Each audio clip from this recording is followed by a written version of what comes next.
नमस्कार, मैं GRS news के लिए गिरीश चक्रवाल। आज के इस ब्लॉग में मैं बात करने वाला हूँ भारतीय जनता पार्टी के एक राजनीतिक प्रयोग की, जो कि उन्होंने अरुणाचल से लेकर मध्य प्रदेश के इंदौर तक आजमाया और उन्होंने इस प्रयोग के जरिए ये जानने की कोशिश की कि आखिर देश की जनता उनके प्रयोगों को कितना सहन कर सकती है और किस बात को लेकर वो सड़कों पर उतर सकती है। कांग्रेस के राष्ट्रीय अध्यक्ष मल्लिकार्जुन खड़गे ने जब ये बयान दिया था, सार्वजनिक रैली में उन्होंने एक बयान में ये दावा किया था कि अगर देश के प्रधानमंत्री नरेंद्र मोदी तीसरी बार सत्ता में आते हैं तो हो सकता है कि अगले कार्यकाल में चुनाव ही ना हो, या जिस तरह से नरेंद्र मोदी सभी संवैधानिक शक्तियों को, सभी संवैधानिक इंस्टीट्यूशन को दबाव बनाकर अपने हाथ में लेते जा रहे हैं, उससे ये तय मानिए कि अगर निकट भविष्य में चुनाव ना हो या ऐसे ही हों जिस तरह से सूरत में उन्होंने विपक्षी दल के इंडिया गठबंधन के उम्मीदवार का पर्चा खारिज करके निर्विरोध नामांकन करा लिया और बसपा समेत 8 उम्मीदवारों को नामांकन वापस भी करवा दिया। भारतीय जनता पार्टी ने एक राजनीतिक प्रयोग किया है। उस राजनीतिक प्रयोग के तहत 2024 में जो चुनाव हो रहे हैं इस समय, अरुणाचल में सबसे पहले उन्होंने 10 विधायक अपने निर्विरोध करवा लिए। उसके बाद खजुराहो में समाजवादी पार्टी यानी कि इंडिया गठबंधन के प्रत्याशी का पर्चा खारिज हुआ। इसके बाद सूरत में उन्होंने किस तरह से कांग्रेस के प्रत्याशी और प्रस्तावकों पर दबाव बना के उनका पर्चा खारिज किया गया और दबाव बनाकर ही बसपा समेत 8 उम्मीदवारों के भी पर्चे इसलिए वापस कराए जिससे कि भारतीय जनता पार्टी के मुख्य दलाल निर्विरोध रूप से सांसद बन सके। कल मध्य प्रदेश के इंदौर में भी इसी तरह का खेल खेला गया। इस खेल में केवल अंतर ये रहा कि पहले जो चुपचाप होता था वो कैमरे पर देखा गया। किस प्रकार भारतीय जनता पार्टी के एक विधायक और भाजपाई अपने संरक्षण में जिला निर्वाचन अधिकारी इंदौर के कार्यालय में लेकर आए और उन्होंने कल अपना नामांकन वापस ले लिया और बाद में उन्हीं भाजपा वालों के साथ वो गए और भारतीय जनता पार्टी में शामिल हुए। शामिल होने के बाद एक पार्टी भी उन्होंने दी जिसका जो कि सोशल मीडिया पर खूब वायरल हो रही है। ये कौन सा प्रयोग है? सूरत में तो उन्होंने एक उम्मीदवार भी नहीं रखा, लेकिन यहाँ कांग्रेस के उम्मीदवार जिन्होंने कि नामांकन किया था, कल अंतिम दिन होने के कारण उन्होंने अपना नामांकन वापस ले लिया और भाजपा में शामिल हो गए। बम नाम से ये चर्चित सांसद पद के प्रत्याशी एक फुलझड़ी भी साबित नहीं हुए। आखिर उन पर कौन सा दबाव पड़ा, उसके पीछे जो सूत्रों की जानकारी है, 2007 में एक भूमि विवाद के मामले में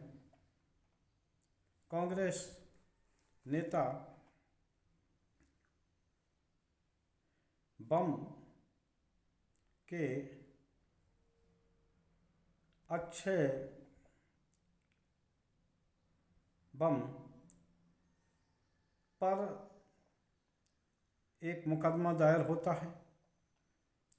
और 17 साल बाद 2-3 दिन पहले जब कांग्रेस ने उन्हें अपना सांसद पद का प्रत्याशी बनाया, 2-3 दिन पहले उनके खिलाफ उसी भूमि विवाद में उनके खिलाफ 307 की धाराएं और बढ़ा दी गई। 10 तारीख को इस मामले की अदालत में सुनवाई भी होना है। इतना दबाव पड़ा कि उन्हें अपना पर्चा वापस लेना पड़ा। इधर जो राजनीतिक प्रयोग की बात मैंने कही थी, वो राजनीतिक प्रयोग करके भारतीय जनता पार्टी ये देख रही है कि आखिर आम जनता का मिजाज क्या है, आम जनता क्या हमारे निर्णय को सहन करती है। अरुणाचल में जैसे कि 10 उसका निर्विरोध निर्वाचन हुआ, कोई भी आम जनता में इस बात को लेकर चकबगाहट नहीं हुई। खजुराहो में भी 2-4 दिन मामला चलने के बाद में एक प्रजापति के समर्थन देने के बाद ये मामला ठंडे बस्ते में चला गया। सूरत में भी 2-4 ही दिन वो मामला जीवित रहा, इसके बाद निर्विरोध निर्वाचन हो गया। इंदौर में भी संभवतः यह मामला 2-1 दिन ही चर्चा में रहेगा, वो भी मेन स्ट्रीम मीडिया में नहीं रहेगा। ऐसे ही सोशल मीडिया पर ये रेंगता रहेगा और उसके बाद ये निश्चित तौर पर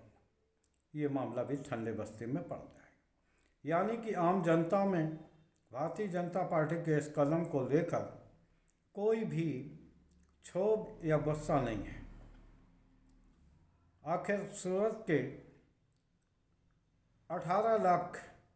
मतदाताओं का क्या दोष था, जिन्हें कि करीब 5 साल बाद अपने प्रतिनिधि को चुनना था, मत के सहारे उनको अपना रहनुमा चुनना था। लेकिन भारतीय जनता पार्टी ने एक झटके में 18 लाख मतदाताओं के हितों पर कुठाराघात किया। इसी प्रकार इंदौर में भी 27 लाख मतदाता हैं, जिन्हें कि एक विकल्प के रूप में एक राष्ट्रीय पार्टी सामने थी कांग्रेस के रूप में, लेकिन वो विकल्प भी भारतीय जनता पार्टी ने छीन लिया। अरुणाचल में तो खैर उन्होंने 10 अपने उम्मीदवार निर्विरोध ही बना लिए। अगर आम जनता अपने हकों के हरण के बाद भी सड़कों पर नहीं उतरती है, तो निश्चित तौर पर जैसा कि विपक्षी दलों ने आरोप लगाया, यहाँ तक कि कांग्रेस के राष्ट्रीय अध्यक्ष मल्लिकार्जुन खड़गे ने ये कहा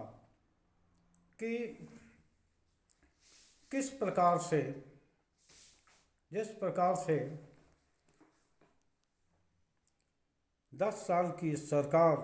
मोदी सरकार का कारनामा रहा है विपक्षी दलों के प्रति,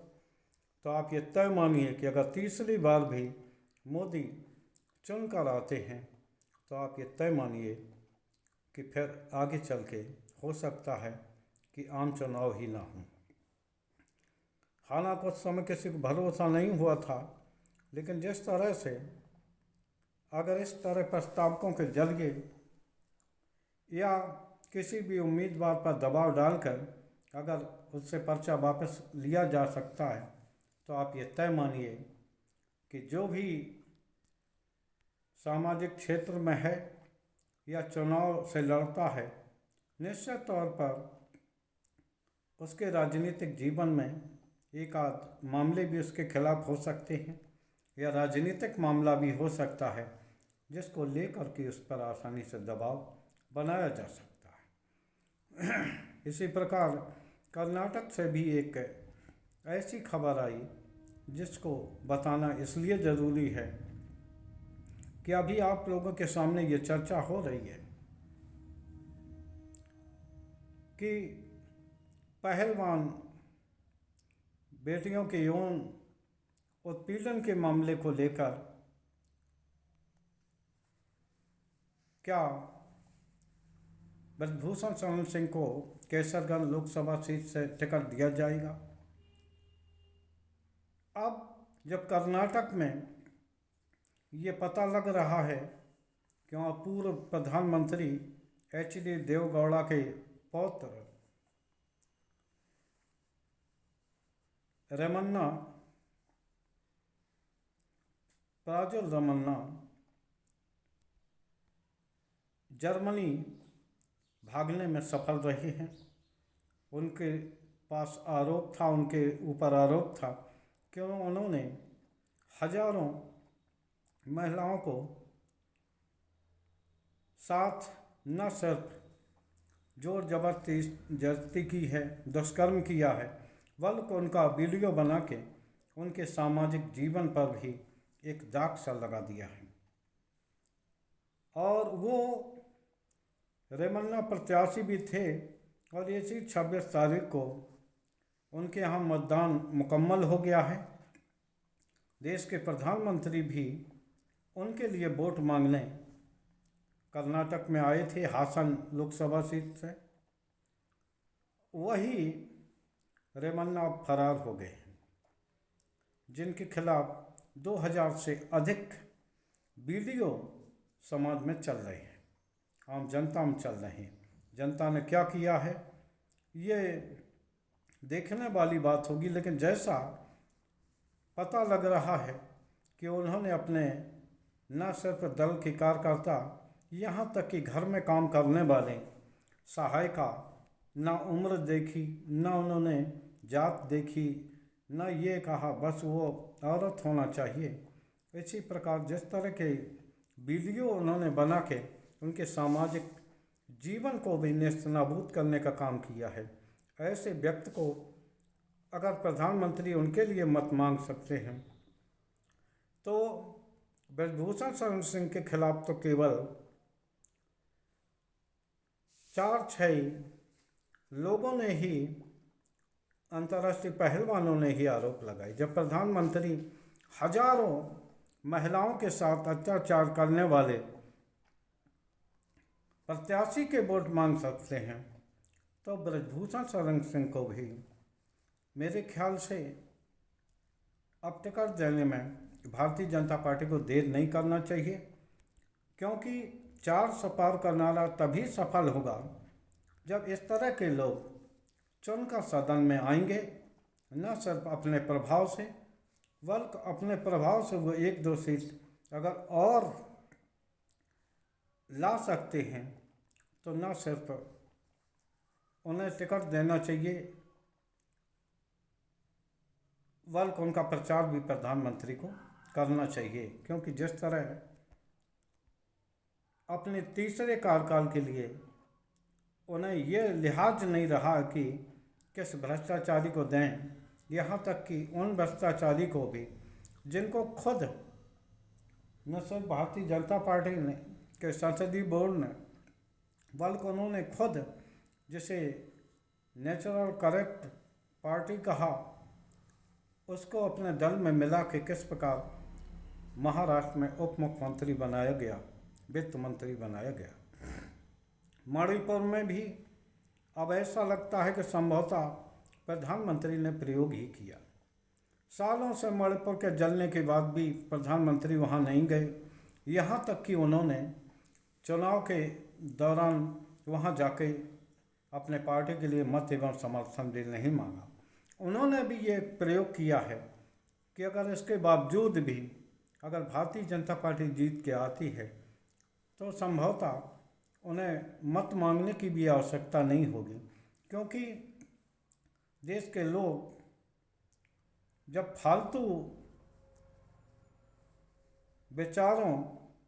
और बिना वोट मांगे ही मत देने को तैयार हों तो क्या ज़रूरत है कि रैलियों आदि पर इतना खर्च किया जाए और लोगों से चरौली की जाए। अगर इसमें कांग्रेस के राष्ट्रीय अध्यक्ष खड़गे या अन्य विपक्षी दल इस तरह की आशंका जता रहे हैं तो आप ये तय मानिए कि कुछ भी हो सकता है। अगर प्रधानमंत्री हजारों महिलाओं के दोषी के लिए वोट मांग सकते हैं तो वो किसी के लिए भी, कोई भी अपराधी के लिए भी वोट मांग सकते हैं। जैसा कि आप सभी लोगों ने चुनावी चंदे में देखा कि भारतीय जनता पार्टी ने किसी भी व्यक्ति की, चाहे वो किसी प्रकार धन लाया हो, अपराध का धन भले ही लाया हो, उससे चंदा लेने में गुरेज नहीं किया। तो आज का ब्लॉग हालांकि बड़ा हो गया है, लेकिन मेरा आप लोगों से निवेदन है कि ऐसे ब्लॉग ज़रूर देखा करें और अपने विचारों से अवगत भी कराते रहें कमेंट के माध्यम से, जिससे कि हमें ये जानकारी हो सके कि आखिर आप किस तरह के विचारों को और किस ढंग से हम प्रस्तुतिकरण करें जो कि आपको अच्छा लगे और आपका ज्ञानवर्धन भी हो। आज के ब्लॉग में बस इतना ही, लेकिन आप ये तय मानिए कि अगर विपक्षी प्रत्याशियों पर दबाव डालकर अगर इसी प्रकार निर्विरोध या पर्चे वापसी होती रही तो आप तय मानिए कि देश में लोकतंत्र के भी गिने चुने दिन ही रह गए हैं। जय हिंद, जय भारत।